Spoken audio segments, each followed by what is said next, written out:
I am deeply sorry for my irresponsible and selfish behavior I engaged in. After Tiger Woods won the 2000 US Open tournament by a 15-stroke margin, earning for himself a check for $800,000, and broke 9 tournament records in what Sports Illustrated called the greatest performance in golf history. After Tiger Woods signed the most lucrative endorsement contract in golf history with Nike and Titleist at the age of just 20. Having women and children to my left and right is a handy reminder that I need to keep my club face square. After Tiger dominated a historically white sport and captivated the world with his signature fist pump, the greatest achievement in the history of modern golf.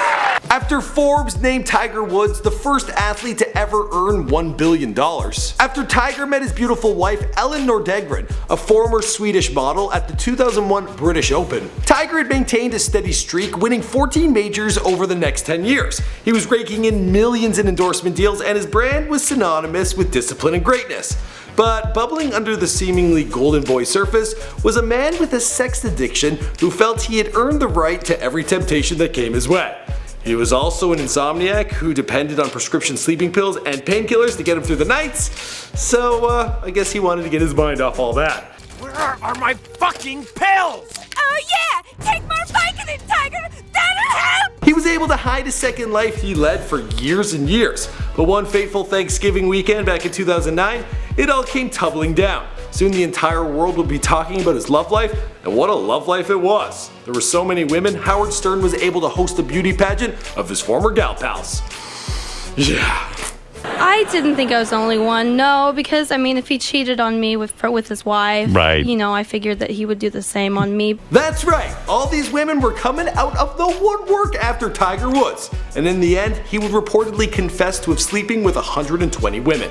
What's going on, guys? My name is Michael McCrudden, and welcome to After They're Famous, detailing the life and career of Tiger Woods after his initial launch to fame, here for you on After They're Famous. Now, you guys requested this video. As always, be sure to let me know in the comments down below who you want me to document next.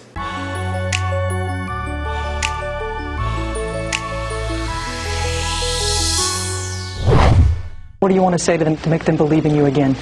Well, it's going to be over time. That's going to be my actions over time. I'm trying to become a better person each and every day. Eldrick Taunt, or Tiger Woods, was born in Cypress, California on December 30th, 1975, to Earl and Cleta Woods. He was their only child, but had 2 half-brothers and a half-sister from his father's first marriage. Earl met his second wife, Tiger's mother, while on tour of duty in Vietnam back in 1968. Tiger has a very rich and diverse cultural background, and it's something that he refers to as Kabylan Asian, a combination of Caucasian, Black, American Indian, and Asian. His father was athletic and ended up introducing him to golf at the wee age of only 2, which was a great decision because the kid, well, he ended up being a prodigy. Tiger has the kind of poise and confidence that would be the envy of most golfers 10 times his age. At the age of 3, young Tiger Woods, he shot a 48 over 9 holes. Then at the age of 5, he appeared at Golf Digest and on ABC's That's Incredible. Then when he was 8, he won the youngest age group available at the Junior World Golf Championships. He then went on to win it 6 more times, including 4 consecutive wins from 1988 to 1991. By the time he was 11, he was beating his dad on the regular and broke 70 on a regulation course. While attending Western High School in Anaheim at the age of 15, Tiger became the youngest ever US Junior Amateur Champion. And he knew exactly what it was that set him apart from his rivals. My competitiveness, that sort of brings me through in the clutch. And the accolades, well, they just kept on rolling in for Tiger all the way through college, breaking records and setting unprecedented achievements. Stanford University, they recruited him under a golf scholarship. In '96, Tiger became a pro. And immediately after that, well, he signed deals with Nike. Now, this was ranked as the most lucrative endorsement contract in golf history. And again, at the time, Tiger was only 20. That's a lot of money. Now, many of his career accomplishments I mentioned in the intro, but of course there was Sportsman of the Year, PGA Tour Rookie of the Year, his first major, the Masters. He was the youngest ever to win, and was an all-in-all, golf god. Like the Elvis of rock and roll, but the race swap this time was the other way around. Because the white guys would be like, oh, we're done. And you gotta say, this is the greatest performance in golf history. It was in 2001 that Tiger met his beautiful wife, Elin Nordegren, a former model in Sweden who had been working as a nanny to another golf star. She met Tiger at the 2001 British Open, and together they had 2 children, a daughter Sam and a son Charlie. And that would complete the wholesome family image that netted in Tiger Woods $110 million in endorsements. So up until now, Tiger Woods was pretty much unstoppable, or at least that's what he thought. This would all change when Tiger and his wife Elin were hosting a Thanksgiving dinner back in 2009, and well, let's just say shit really hit the fan. Why the fuck are you getting the text message from some low-life hooker on Thanksgiving? The National Enquirer had Tiger in their crosshairs and was about to blow the lid open with an exclusive story exposing his affair with a New York City nightclub hostess named Rachel Uchitel. Tiger knew there was no way to stop the story from being published and tried to preempt it by putting his wife on the phone with Rachel, the alleged mistress in the article. The two spoke for half an hour and she insisted that there was no truth to the story, but surprise, surprise, Elin wasn't buying it. Tiger called another one of his mistresses, Jamie Grubbs, and left this message. Can you please take your name off your phone? My wife went through my phone and maybe calling you. The day before Thanksgiving 2009 at the supermarket around the corner from their mansion, well, the new edition of the National Enquirer read, Tiger Woods cheating scandal. Tiger Woods, y'all. And this article, well, it was pretty juicy. They knew Rachel's pet name for Tiger. He liked being called Bear. There were photographs of them checking into the same hotel out in Australia during the Masters. And Rachel, well, she was quoted as telling friends that Tiger Woods and her were in love, and she didn't care about his wife because he was her little bear. On top of all this, there were even texts where Tiger was throwing around the D word. And that one, well, that was divorce. Tiger had met Rachel back in June, 4 months after the birth of their son, at a club out in New York City. Rachel had found media exposure in the past, appearing on the front pages of the Post after her fiance was killed in 9/11. I know, that's sad.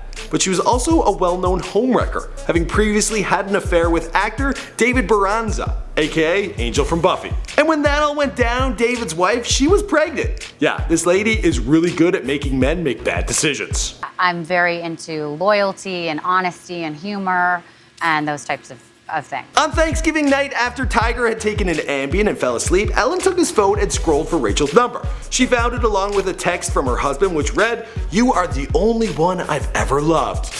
Buckle your seatbelts, boys and girls, because this is gonna be a bumpy ride." She called Rachel immediately and said, "I knew it was you, I know everything." Rachel replied, "Oh fuck," and hung up that phone. Tiger Woods, you suck. Tiger woke up to Elin screaming at him, woozy from his sleeping pills, and disorientated, he grabbed his cell phone and stumbled into the bathroom, locking himself in so he could text Rachel. When he emerged a minute later, Elin caught him sending more texts, and again he had used that D word. So Elin went off the rails, and rightfully so. She threw that phone at Tiger, chipping his tooth. She beat his chest and scratched his face. She then reached for the nearest weapon, which of course, well, was a golf club. Will you just listen to me? Listen to this! Ah! You fucking whore! Tiger tore out of the house in barefoot, and Elin, she was in hot pursuit. Their shouts, they began waking up the neighbors, with her saying, "You've ruined Thanksgiving," and Tiger yelling back, "Are you happy now?" He'll be hoping for a birdie here. Concentration is key. You motherfucker! I never should have married you! Ah! Tiger hopped into his 2009 Escalade, and Elin, well, it worked out for her that there was a golf cart nearby, and she chased after him. And then Tiger, he soon hit a curb, then a fire hydrant before smashing into a tree. He wound up in the street, unconscious, covered in blood, and snoring. Tiger was knocked out for 6 minutes. A neighbor called 911. He was sliding in and out of consciousness with cuts to his lips, blood pouring in his mouth. He tried to talk but made no sense. Oh yeah, and he'd also taken Vicodin that night. While waiting for an ambulance, Elin told police it was a simple car accident, but the full details from the events would eventually be made public. And some people went as far as to make recreation videos. Let's take a look. The dramatic rescue is completed as Elin resuscitates her husband with CPR and mouth-to-mouth. Oh yeah, on top of that, there was also this. 还用球杆猛敲车子，5只转头查看，1分神就发生这起撞车意外。Tiger was taken to Health Central Hospital where he was treated and later released. On top of medical bills, it's reported that Tiger paid Rachel $10 million to stop doing press. But it didn't matter because the floodgates had opened and an onslaught of porn stars, strippers, escorts, and party girls were hopping on the scandal train, saying they too had been having sex with Tiger. Let's take a look at some of these ladies. There was porn star Jocelyn James and Devin James, no relation between the two, as well as Holly Sampson and stripper Julie Postle, also Jamie Jungers and Teresa Rogers. Ooh, look at that one. Buzz your girlfriend. Woof. The women spilled the beans on everything Tiger Woods. The man enjoyed Fruit Loops and cartoons after his release. One girl talked about throwing her tampon out the window of the car when they were getting it on. And then there was the neighbor's little girl. She was of legal age during their consensual hookup, but Tiger first met her when she was only 14. On top of all this, the world learned that Tiger was turbo cheap, only ever buying one mistress a sandwich at Subway. Maybe if he shelled out a little more money, they wouldn't have been so quick to talk. His wholesome image was destroyed and his generous endorsement deals, they fell through one by one. In December of 2009, a study estimated that shareholder loss caused by Tiger Woods' affairs to be somewhere between $5 billion and $12 billion. Yeah, that man's penis caused a minor recession. Poise. Motherfucker! Oh no! I should have never married you! Ah, stop it! By the end of that month, he announced he was taking a leave from golf and had entered a rehab for sex addiction. Ellen used the time to renegotiate her prenup and the couple divorced in 2010. Now Tiger Woods hasn't won a major tournament since that day. According to Forbes magazine, he now earns about half of what he made in endorsement pre-scandal, which is still about $54 million. I wish I could get caught with 120 women and still get that much money. Some people just have all the luck. And the rest of the story, well, the rest of the story we'll have to wait and see because this is After They're Famous. My name is Michael McCrudden and you guys requested this video. As always, I read the comments and then I get the video done. So be sure to let me know who you want to see on a future After They Were Famous, Before They Were Famous, Before They Were Dead, and After They Were Dead. You can find me on Instagram and Twitter at McCruddenM. And I think that's everything. Oh, I'm on Facebook as well. And I'm not on LinkedIn because this is my business. I'm the boss. So why would I be there? Anyway, I'll see you guys in another video. You want to find out what your feelings are? And did you learn anything?